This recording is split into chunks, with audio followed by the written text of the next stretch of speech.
Desde el inicio de los tiempos, mucho antes de que existieran los calendarios humanos, antes de que la primera piedra fuese tallada o la primera palabra fuese pronunciada, ya había una historia susurrándose en lo oculto. No era un mito cualquiera, ni un relato de dioses benevolentes creando mundos perfectos. Era un rumor antiguo, una advertencia enterrada en las grietas de la memoria espiritual. El mundo que llamamos realidad podría no ser lo que parece.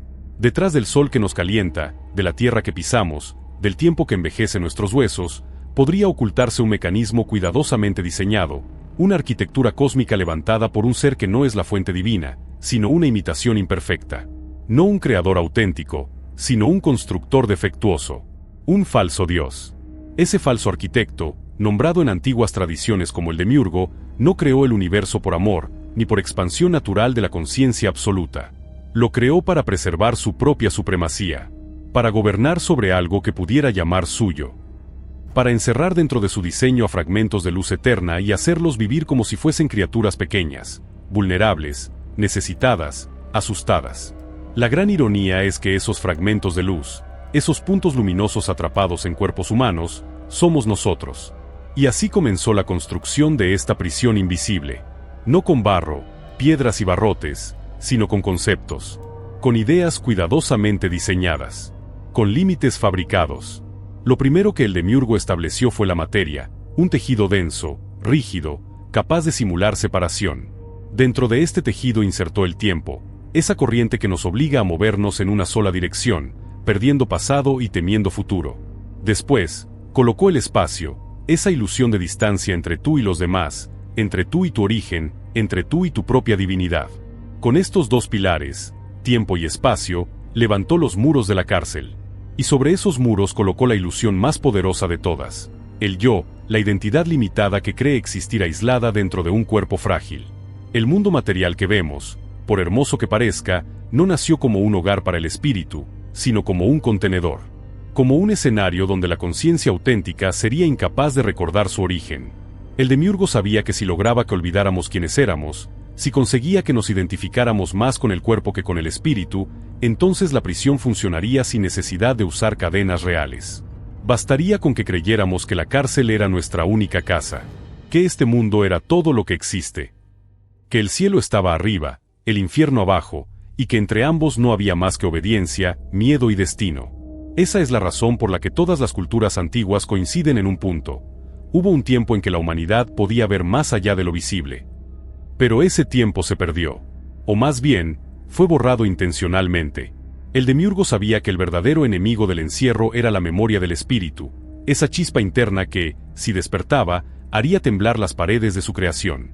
Así que diseñó una ilusión en capas: naturaleza física, emociones intensas, deseos irresistibles, roles sociales, expectativas, preocupaciones, posesiones, responsabilidades. Todo ello iba formando un velo sobre otro velo, una niebla sobre otra niebla, hasta que la conciencia quedó atrapada en la más perfecta de las jaulas, una jaula mental. En este primer capítulo, lo importante es comprender esto: el engaño original no fue la materia, sino la identificación. No fue el cuerpo, sino el creer que somos solo el cuerpo. No fue el mundo, sino el aceptar que el mundo es la medida máxima de nuestra existencia. El Demiurgo no necesitó violencia para encerrarnos, solo necesitó convencernos. Y al convencernos, nos transformó en habitantes obedientes de una realidad programada para mantenernos distraídos, fragmentados, divididos entre nosotros mismos y separados de nuestra esencia. Porque ahí está la llave oculta: el espíritu no puede ser encarcelado, pero la mente sí. Y si la mente olvida, el espíritu queda sepultado bajo capas de pensamientos, emociones, creencias, temores y hábitos. El Demiurgo sabía que mientras los seres humanos corrieran de un lado a otro buscando supervivencia, validación, aprobación, éxito, pertenencia, miedo a la muerte o miedo al fracaso, jamás tendrían tiempo ni claridad para mirar hacia adentro y preguntarse: ¿quién soy realmente? Este mundo, tal como lo percibimos, funciona como un laberinto. Cada callejón conduce a otro, cada pasillo lleva a una puerta, y cada puerta abre a un nuevo desafío. No es casualidad que el sufrimiento sea constante, que el caos nunca desaparezca, que la confusión sea parte de la vida cotidiana. La estructura está diseñada así, no para destruirte, sino para alimentarse de tu desconexión. El Demiurgo no necesita tu cuerpo, necesita tu creencia. Necesita que sigas dormido, que sigas jugando su juego, que no recuerdes que no eres una pieza dentro del tablero, sino la luz que observa el tablero desde arriba. Este capítulo es la introducción al gran panorama. Vivimos dentro de una arquitectura espiritual creada por un falso Dios. Una arquitectura que imita la creación divina pero sin su esencia. Un universo que parece real porque lo percibimos con sentidos diseñados para percibir solo lo que la prisión permite. Lo que queda fuera, lo que pertenece al reino del espíritu, permanece invisible para una mente que todavía está identificada con el engaño. Y sin embargo, a pesar de la profundidad de esta ilusión, existe una grieta. Un fallo en el sistema. Una vibración que no puede ser apagada. Algo dentro de ti que, aunque intentes ignorarlo, late como un recuerdo que quiere volver. Una certeza silenciosa de que no eres este nombre, ni esta historia, ni este cuerpo, ni este destino. Una intuición que te susurra que tu origen está más allá de las estrellas y que tu verdadera esencia es inmortal, soberana, eterna. Esa grieta es la que el demiurgo teme.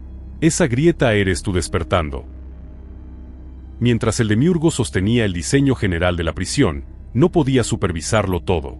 Su creación era vasta, compleja, llena de recovecos y matices que exigían vigilancia constante.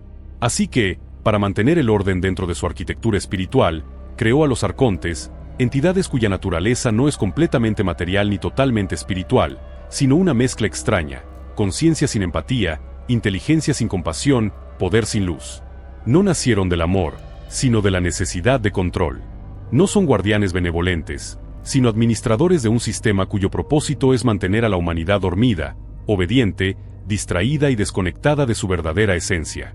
Los arcontes aprendieron desde su origen que no necesitaban cadenas físicas para someter a un ser humano. No necesitaban barrotes, cárceles ni torturas. La mente humana, con todas sus emociones fluctuantes y sus pensamientos errantes, era suficiente. Descubrieron que un ser humano que teme, que se preocupa, que se siente culpable, que busca aprobación o que ignora su propia grandeza, es un ser humano fácil de manipular. Bastaba con sembrar ideas, normas, creencias, deseos, reglas sociales, religiones distorsionadas y sistemas de recompensa y castigo para que el individuo formara su propia jaula, y luego la defendiera como si fuera su identidad. A los ojos del espíritu, los arcontes no son criaturas físicas. Son patrones. Son estructuras. Son vibraciones densas que interfieren con la claridad interior. Actúan como arquitectos de la percepción y programadores del pensamiento colectivo.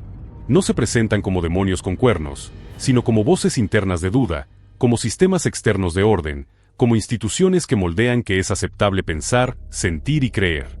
Su presencia es tan sutil y tan antigua que la mayoría de las personas jamás se preguntan si su manera de ver el mundo es realmente suya, o si ha sido moldeada por una influencia que opera desde las sombras, sin necesidad de mostrarse. Los arcontes trabajan en varios niveles.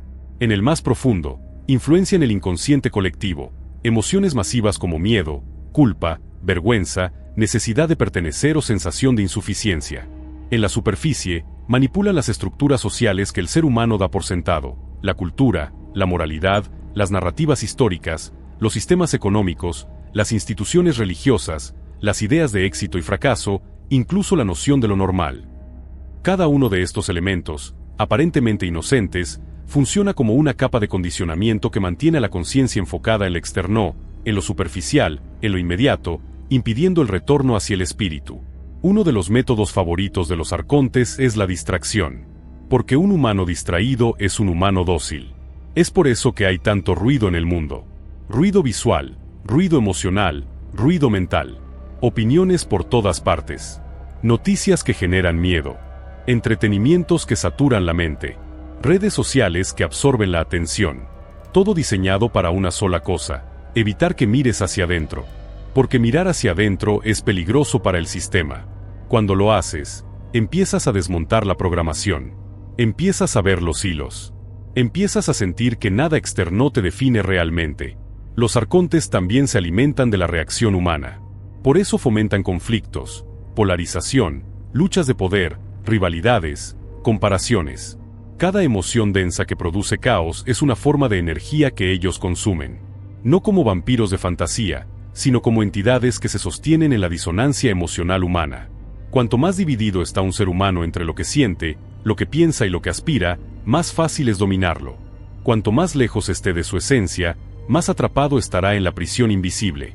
Pero su manipulación no se queda en la superficie del comportamiento, también modelan la identidad. Te dicen qué debes ser para ser aceptado. Te dicen que debes temer para mantenerte bajo control. Te dicen que es realista, que es imposible, que es correcto y que es incorrecto. Así, van construyendo una personalidad basada en lo externo. Una personalidad que depende del reconocimiento del mundo. Una personalidad que necesita validación, porque sin ella no sabe quién es. Esa personalidad, el ego, se convierte en el agente favorito de los arcontes dentro de cada individuo. Porque un ego que teme, se compara, juzga, se defiende y se siente separado es un ego perfectamente programado para la prisión. El mecanismo central de los arcontes es hacerte creer que tú eres tu mente. Esa es la piedra angular del control.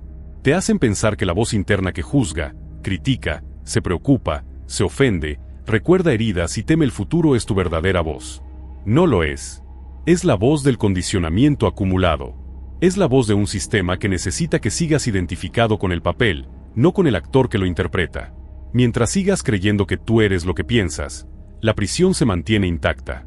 Sin embargo, la manipulación de los arcontes no es invencible. Tiene un punto débil. Depende completamente de tu inconsciencia. Depende de que no observes tus pensamientos. De que reacciones sin cuestionar. De que vivas en automático, siguiendo rutinas, deseos y temores que no elegiste conscientemente. Depende de que jamás te preguntes, ¿de dónde proviene este pensamiento? ¿Por qué siento esto? ¿Quién me dijo que debía vivir de esta manera? El día en que un humano comienza a cuestionar la raíz de su percepción, algo en el sistema se altera. Es como si una grieta se formara en el patrón. Como si una luz comenzara a filtrarse por un resquicio. Porque los arcontes solo pueden dominar a aquello que permanece inconsciente. No pueden sostenerse ante la claridad interior. No pueden interferir cuando la conciencia se vuelve testigo, cuando deja de reaccionar como máquina y empieza a observar como espíritu. Por eso este capítulo es crucial. Entender que los arcontes no utilizan violencia física, sino ingeniería espiritual. No buscan destruirte, buscan distraerte. No pretenden lastimar tu cuerpo, pretenden apropiarse de tu percepción. Y mientras lo hagan, mientras decidas creer sin cuestionar, mientras te identifiques con cada emoción y cada pensamiento como si fuesen tú, seguirás viviendo dentro de una cárcel sin muros, sin barrotes y sin puertas. Una cárcel hecha de ideas que nunca elegiste. Pero dentro de ti hay algo que ellos no pueden tocar. Algo que no nace ni muere. Algo que no pertenece al tiempo ni al espacio. Algo que no obedece a creencias ni a narrativas. Ese algo es tu espíritu. Y es el único elemento dentro de esta arquitectura que no se deja domesticar. El espíritu no se asusta, no se compara, no se divide, no se distrae. Solo observa. Solo es. Y cuando tú comienzas a vivir desde esa observación, desde esa presencia silenciosa, la influencia de los arcontes empieza a desvanecerse como humo. Porque para ellos, un humano despierto es la mayor amenaza.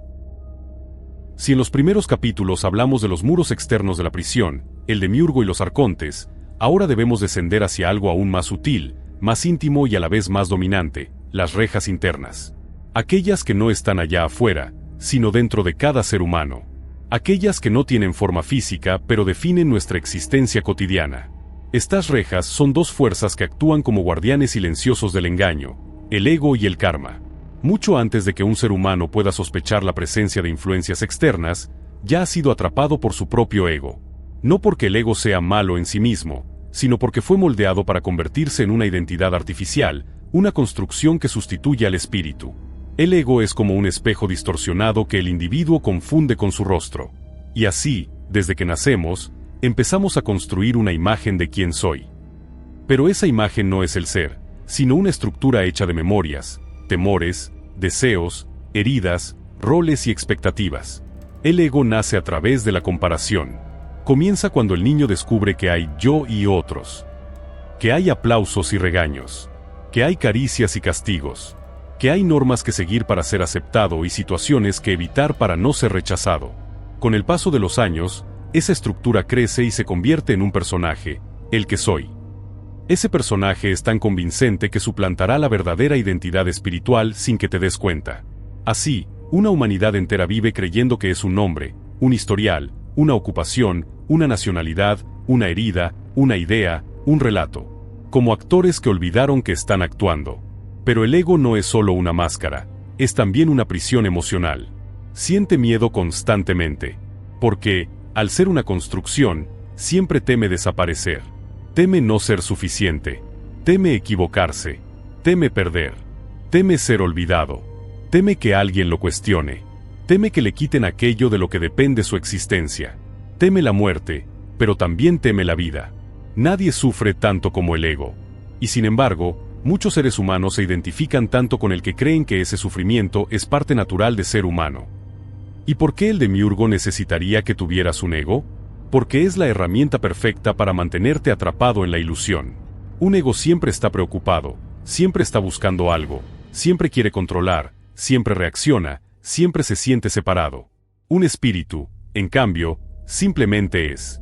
No teme, no compite, no se siente carente, no necesita aprobación, no se aferra, no quiere poseer. El espíritu no puede ser manipulado, el ego sí. Por ello, los arcontes utilizan el ego como un punto de entrada, como un puente directo hacia tu percepción. Les basta con activar tu miedo, tu orgullo, tu culpa o tu deseo para desviarte del camino de la conciencia. El ego es la primera reja. La segunda reja es más antigua, más profunda y más difícil de ver, el karma. Y no el karma simplificado de lo que haces regresa, sino un sistema de retroalimentación emocional y psíquica que actúa como un ciclo. El karma es programación, y esa programación funciona como un guión que se repite vida tras vida, encarnación tras encarnación. No como castigo, sino como repetición mecánica. Es la consecuencia de actuar sin conciencia. Cada emoción no resuelta, cada reacción automática, cada miedo no observado, cada deseo inconsciente deja una huella. Esa huella se convierte en tendencia, en impulso, en hábito, en destino. Es el karma inconsciente repitiéndose a sí mismo.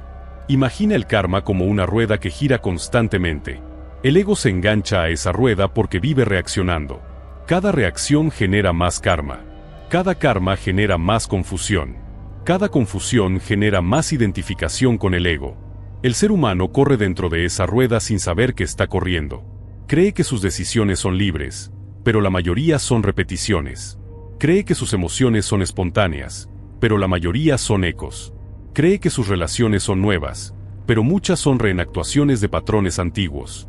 Karma es ese algo que te empuja a tropezar con la misma piedra una y otra vez porque no te has detenido a mirar la piedra conscientemente.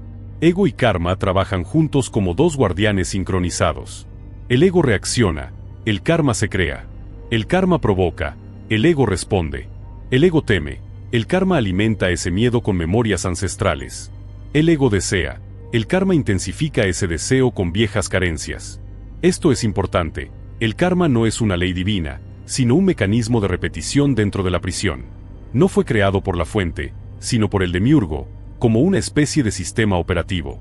Su función, mantenerte girando dentro de las mismas emociones, mismas conductas, mismos pensamientos. Porque mientras repites, no despiertas. Mientras repites, no evolucionas. Mientras repites, no cuestionas. Y así, la prisión interna se vuelve perfecta, un ego que cree ser real y un karma que lo obliga a actuar en automático. Una identidad artificial atrapada en un guión que no escribió conscientemente. Una conciencia infinita reducida a un personaje que lucha por sobrevivir dentro de un teatro que interpreta como real. Pero aquí surge una verdad poderosa. Ninguna de estas rejas puede encarcelar al espíritu. No pueden tocarlo, no pueden dañarlo, no pueden corromperlo. Solo pueden ocultarlo.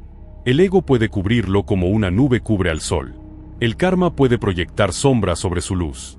Pero la esencia sigue intacta, esperando a que te detengas, observes y rompas la identificación. Porque el despertar no consiste en destruir el ego ni borrar el karma. Eso sería luchar contra sombras. El verdadero despertar consiste en verlos, en observarlos sin reacción. Porque cuando observas el ego, deja de ser tú. Cuando observas el karma, deja de arrastrarte. Cuando te separas de la programación interna y permaneces presente, consciente, lúcido, comienzas a percibir que dentro de ti hay algo más grande, más silencioso, más estable, más eterno. Eso es el espíritu. Y cuando el espíritu emerge, las rejas internas pierden poder. Se desploman como ilusiones reconocidas. Este capítulo marca el corazón del viaje, entender que la prisión no está solo afuera, sino principalmente adentro.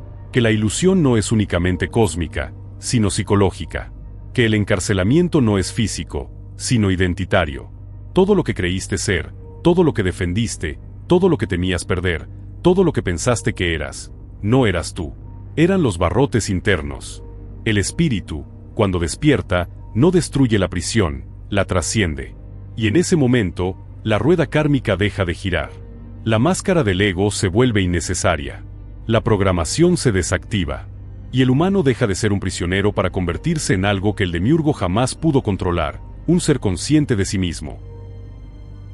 Hay un momento en la vida, a veces silencioso, a veces devastador, en el que la realidad deja de sentirse sólida. Un instante en que algo dentro de ti, algo que no proviene de tus pensamientos, de tus recuerdos ni de tus emociones, se atreve a hacer una pregunta peligrosa: ¿y si todo lo que creo ser es una ilusión? Ese instante, por pequeño que sea, es suficiente para que la prisión espiritual tiemble, porque es ahí, en ese gesto de cuestionamiento, donde empieza el despertar. El despertar no es un acto heroico ni una iluminación repentina como los mitos lo describen. No empieza con un rayo de luz ni con palabras celestiales, sino con una incomodidad, con una sensación en el pecho, con un cansancio existencial, con la intuición de que algo en tu vida, quizá todo en tu vida, está construido sobre un fundamento artificial. Ese es el espíritu llamando desde el fondo, intentando atravesar capas y capas de ego, karma, condicionamiento, creencias y miedos que fuiste acumulando sin darte cuenta. El despertar comienza cuando notas que la voz en tu mente no eres tú, que la conversación interna que te dice ten miedo, no puedes, tienes que complacer, debes encajar, no mereces, te falta algo, defiéndete, reacciona, tienes que demostrar tu valor, es simplemente un eco de la programación. Una maquinaria antigua reproduciendo patrones. Cuando te das cuenta de que esa voz no es tu espíritu, sino el ego condicionado por el sistema de control, algo en ti se separa. O mejor dicho, algo en ti se recuerda. Porque despertar no es aprender nada nuevo. Es recordar lo que habías olvidado, que dentro de ti hay una conciencia silenciosa, libre, inmutable, eterna. Un testigo que observa sin juzgar, que percibe sin reaccionar, que existe sin necesitar nada. Ese testigo es tu espíritu.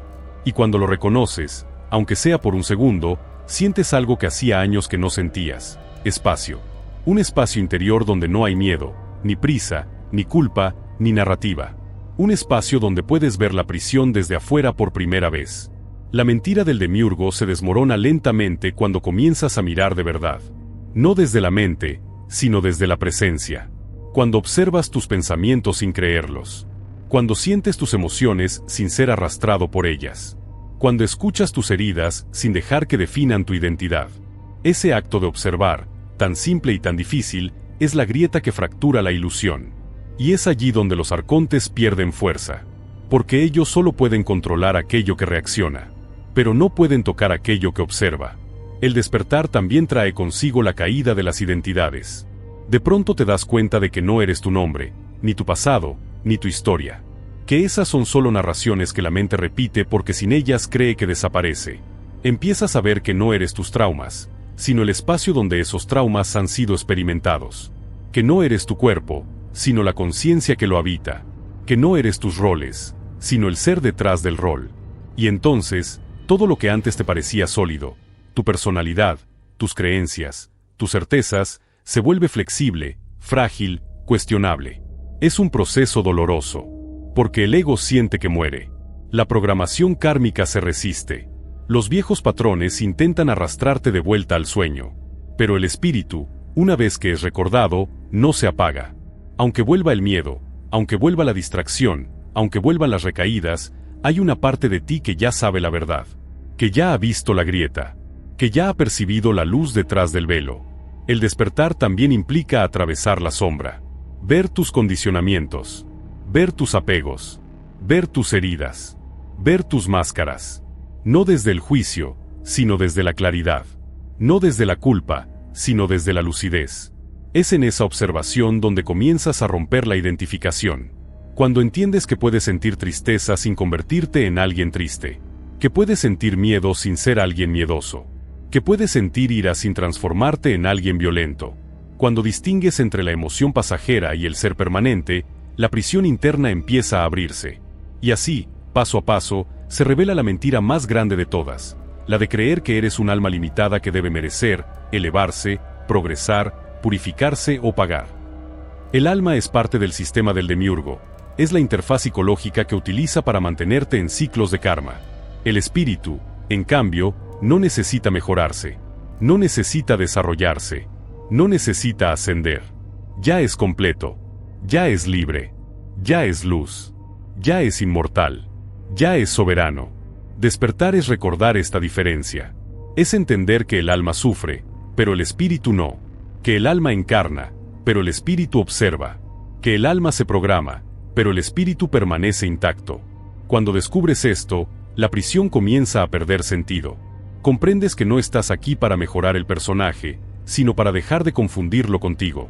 Al despertar, empiezas a ver el mundo material como lo que es, no un enemigo, sino un escenario donde se representa la ilusión.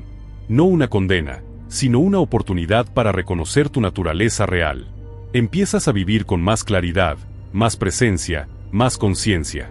Ya no reaccionas automáticamente, eliges. Ya no actúas desde el miedo, actúas desde la lucidez. Ya no buscas escapar, buscas comprender. Y en esa comprensión, la prisión pierde su poder. Despertar es el comienzo del retorno al espíritu. Es la chispa que ilumina la oscuridad. Es el momento en que el ser recuerda que jamás estuvo atrapado, simplemente estaba soñando una identidad limitada. Y cuando ese recuerdo se hace profundo, se convierte en la fuerza que romperá el último velo, el velo de la programación kármica. Porque solo desde la conciencia despierta es posible trascender el guión del demiurgo y caminar hacia la verdadera libertad. La verdadera liberación no comienza cuando destruyes la prisión, sino cuando descubres que nunca fuiste su prisionero. Y, sin embargo, este descubrimiento no ocurre de golpe. Es un proceso silencioso, íntimo, casi imperceptible al principio. Es un movimiento interno que empieza cuando decides dejar de actuar desde el impulso condicionado y comenzar a actuar desde la conciencia presente. Ese cambio, tan sencillo y tan profundo, es lo que en diferentes tradiciones se llama Dharma, la acción lúcida, la acción correcta, la acción que nace de la claridad y no del miedo, del amor y no del vacío, del ser y no del personaje. Vivir desde el Dharma significa actuar sin la carga del pasado ni la ansiedad del futuro. Significa moverte desde un estado donde ya no eres empujado por deseos inconscientes ni arrastrado por viejas heridas. Ya no reaccionas por costumbre, por obligación o por miedo, sino que cada gesto nace de un lugar interno que no está condicionado por el ego ni por el karma. Es como si la vida empezara a fluir desde un espacio más amplio, más real, más verdadero. Porque la verdadera libertad no es romper barrotes, sino soltar las cadenas invisibles de la identificación. El ego quiere controlar todo, el Dharma observa y actúa. El ego quiere ser aprobado, el Dharma simplemente es. El ego busca seguridad, el Dharma confía. El ego necesita tener razón, el Dharma entiende. El ego se defiende, el Dharma no tiene nada que proteger. Vivir desde el Dharma es vivir desde un estado donde nada te posee, nada te define, nada te limita. Pero aquí es donde aparece el núcleo de la liberación. Cuando vives desde el Dharma, el karma se disuelve. No porque lo pagues, sino porque dejas de alimentarlo. El karma existe solo cuando hay reacción inconsciente, cuando hay identificación con la emoción, cuando hay repetición mecánica, cuando hay deseo ciego o miedo profundo. Pero cuando actúas desde la presencia, cuando eliges tu respuesta en lugar de reaccionar automáticamente, el karma pierde su combustible. Se desvanece como una sombra que desaparece al encenderse la luz. Y así, la rueda deja de girar. No porque la destruyas, sino porque ya no te subes a ella. El programa del demiurgo pierde su poder sobre ti cuando ya no respondes desde la programación. Cuando ves el patrón pero no lo imitas. Cuando sientes la emoción pero no te vuelves ella. Cuando observas el pensamiento pero no lo obedeces. Ese es el momento en que comienzas a vivir desde la conciencia pura, desde la lucidez, desde la claridad que brota del espíritu. Vivir desde el Dharma es vivir sin conflicto interno. No porque el mundo no tenga caos, sino porque tú ya no eres arrastrado por él.